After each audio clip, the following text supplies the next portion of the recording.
How's it going, Sergeant Major? It's going good, Phil. It's good to see you. This particular summit has a lot of the Rifleman Summit has a lot of junior Marines coming in, corporals, lance corporals, lieutenants, captains. How important is it to talk to them and get them involved in this discussion early on in their careers? It answers the question you asked me a moment ago. How do we keep them engaged? Is to place some of the ownership there.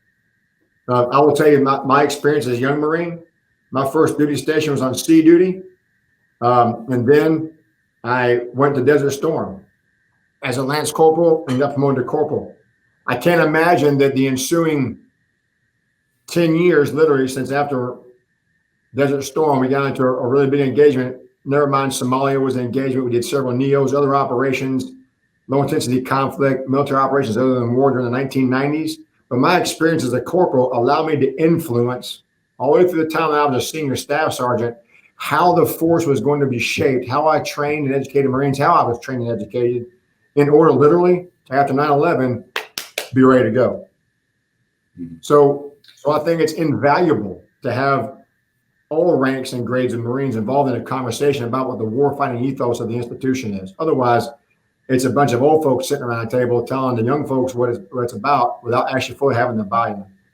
Switching to the Staff NCO Summit, how important is it to get these staff NCOs, some who have combat experience, some who don't, depending on exactly when they came in and what their MOSs was, to understand that it's your job to pass on your experience to the junior Marines.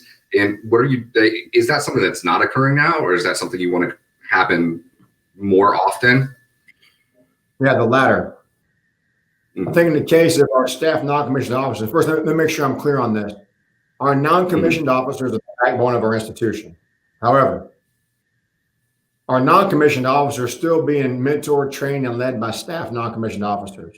Additionally, every new lieutenant that graduates TBS goes to an organization, and they have a staff non-commissioned officer there that's there to continue their development, indoctrination, their transformation into a Marine.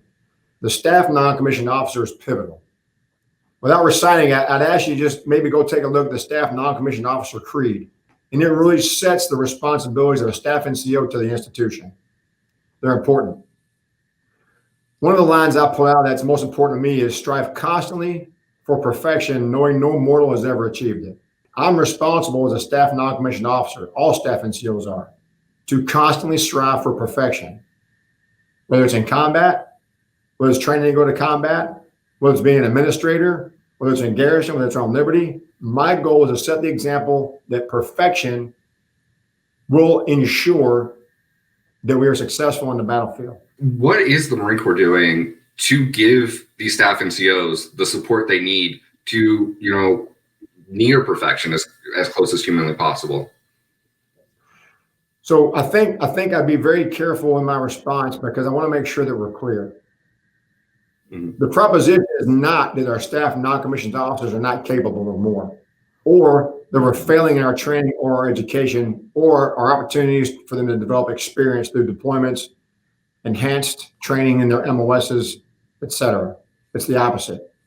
With some adjustment, we can always improve what makes someone better at their job. My proposition is to tell the officers, give more responsibility to the staff NCO so they can step back and they can do things that are more in line with their ability to improve their performance. If the assumptions the commandant has on force design are right, that we have to be able to find areas to push responsibility to the lowest level possible, then we have to find time to equip individuals with the responsibilities they need to execute that. It's not going to be a captain or a major always on the long range fire position in EAB. It may very well be a staff sergeant or a gunnery sergeant. Give them responsibility now to develop trust to be able to execute that environment.